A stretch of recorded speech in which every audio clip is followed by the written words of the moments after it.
ഈ കാണുന്നത് ഞാൻ പയർ മുളപ്പിച്ചതാണ്. ഇതിൻ്റെ ഇല വെച്ചിട്ട് നമുക്ക് തോരൻ ഉണ്ടാക്കാൻ പറ്റും. ഇത് ഞാൻ വർഷങ്ങളായിട്ട് ചെയ്യുന്നൊരു കാര്യമാണ്. കാരണം ഇതിന് മണ്ണൊന്നും വേണ്ട, ഒരു ബോക്സ് പോലും വേണ്ട. ജസ്റ്റ് ഒരു ടിഷ്യൂവും ഒരു അലുമിനിയം ഫോയിൽ ഉണ്ടെങ്കിൽ നമുക്ക് ഇത് ഉണ്ടാക്കാൻ പറ്റും. ഇതെങ്ങനെ ഉണ്ടാക്കുന്നതെന്ന് ഞാൻ കാണിച്ചു തരാം.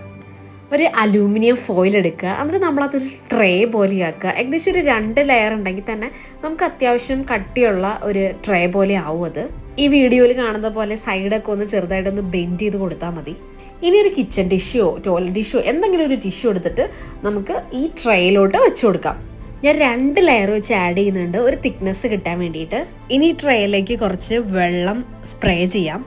ഈ പേപ്പറെല്ലാം വെറ്റായി കഴിഞ്ഞ് കഴിയുമ്പോൾ നമുക്ക് കുറച്ച് ചെറുപയർ എടുക്കാം. ചെറുപയർ എല്ലാവരുടെയും വീട്ടിലുണ്ടാവും എന്ന് ഞാൻ വിചാരിക്കുന്നു. അത് വെറുതെ ഇതിനകത്തേക്ക് ഇങ്ങനെ സ്പ്രെഡ് ചെയ്യാം. ഈ വെറ്റായ പേപ്പറിലേക്ക് വെറുതെ അങ്ങനെ നമ്മളൊന്ന് സ്പ്രെഡ് ചെയ്തിട്ടാൽ മതി. അങ്ങനെ ട്രെയിൽ ഫുള്ളായി പയറായി കഴിഞ്ഞെന്ന് മനസ്സിലായി കഴിയുമ്പോൾ അതിന് മീതെ ഒരു പേപ്പർ കൂടി വയ്ക്കുക. ഒരു ലെയർ മാത്രം പേപ്പർ വെച്ച് അത് അടച്ചു വയ്ക്കുക.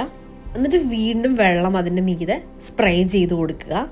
നന്നായിട്ട് അത് നനയുന്ന പോലെ. ഇത് ഒരു ദിവസം വെള്ളത്തിലിട്ടിട്ട് ഇങ്ങനെ സ്പ്രെഡ് ചെയ്യുകയാണെന്നുണ്ടെങ്കിൽ കുറച്ചുകൂടി പെട്ടെന്ന് ഇതിന് ഗ്രോത്ത് ഉണ്ടാവും. എനിക്ക് അതിനെല്ലാം മടിയായതുകൊണ്ട് ഞാൻ ഡയറക്റ്റായിട്ട് ടിഷ്യൂലിട്ട് മുളപ്പിക്കാൻ നോക്കുകയാണ്.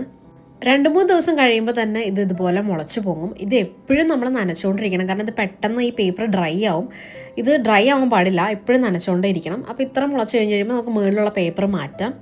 പിന്നെ ഇതിൻ്റെ ഗ്രോത്ത് പെട്ടെന്ന് തന്നെയായിരിക്കും. നമ്മൾ എപ്പോഴും നനച്ചുകൊണ്ടിരിക്കണം. ഞാൻ പറഞ്ഞതുപോലെ അടിയിലുള്ള പേപ്പർ നമ്മൾ തൊട്ട് നോക്കണം. അത് ഡ്രൈ ആണെന്നുണ്ടെങ്കിൽ ഇത് ഒന്ന് വെള്ളം സ്പ്രേ ചെയ്ത് കൊടുക്കുക. ഡ്രൈ അല്ലെങ്കിൽ കുഴപ്പമില്ല, പക്ഷേ ഇത് പെട്ടെന്ന് തന്നെ ഡ്രൈ ആവും. അങ്ങനെ വിളവെടുപ്പിനുള്ള സമയമായി. ഞാൻ ചിലപ്പോൾ ഇതിലെ തൈയൊക്കെ എടുത്ത് മാറ്റി നടാറുണ്ട്. അതിങ്ങനെ പ്ലാന്റ് ആയിട്ട് വരാറുണ്ട്. ഇത്